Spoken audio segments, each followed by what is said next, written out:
Hi, my name is Ingrid Tang, and I'm a writer and honorary ambassador for Inspire Youth Journal. I've been at Inspire Youth Journal for about a year and 2 months now, and I'm here to share my experience with the John Locke essay competition and how I wrote my essay.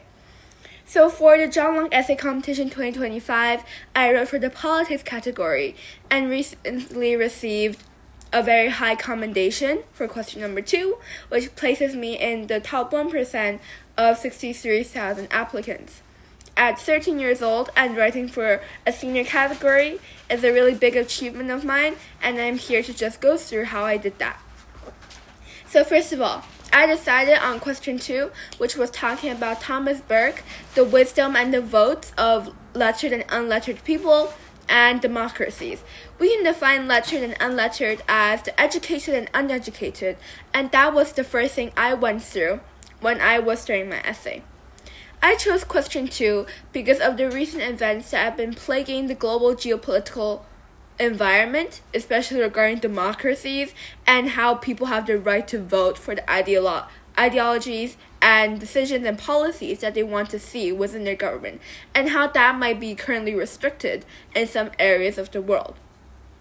Because of that, and because I grew up in an environment that was heavily censored and heavily monitored by the government, I wanted to expand on that idea, and I wanted to be able to enrich my ability to understand and apply these mainly theoretical concepts to practical case studies.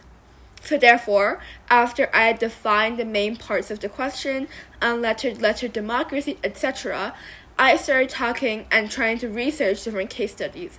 The 2 case studies I used to argue for my point that lettered votes could help protect against the bad ideas of the unlettered were the US, specifically Trump, and his economic policy, and the CCP in 1933 to around 1956, around that area.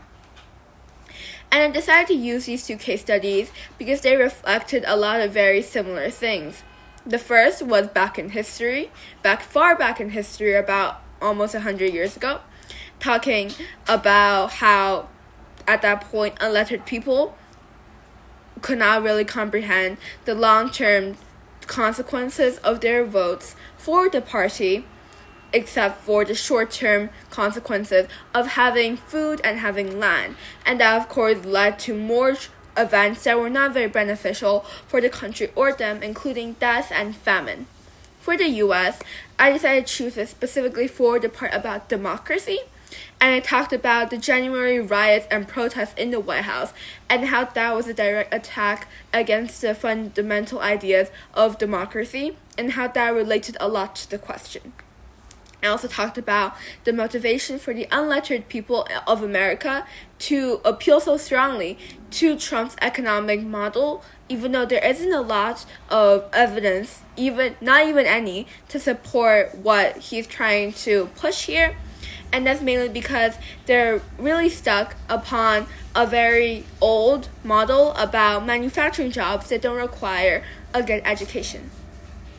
So after I had my case studies, I went through some other philosophers like John Locke who supported my point of view, and I wrote that in the beginning of my essay after a short definition and short background about David Hume, because that was what the original question was about, and that was later changed after a bit. And finally, I did my final research for supporting case studies for my argument instead of opposing case studies of COVID-19 and other similar case studies within the US.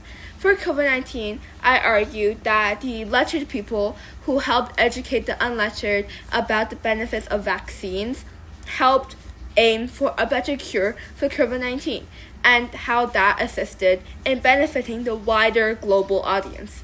And therefore, I summarized my entire argument by talking more about democracy and how we must value the long-term decisions that can be considered and analyzed and evaluated properly by mostly lettered people. I'm really proud of this achievement, and I'm very happy and I'm very thankful to IYJ for providing me the opportunity to research more into different topics, including politics, including economics, and help refine my researching and writing ability in preparation for this essay competition. I really recommend all of you guys to check out their articles and also participate in the John Locke essay writing competition. Thank you.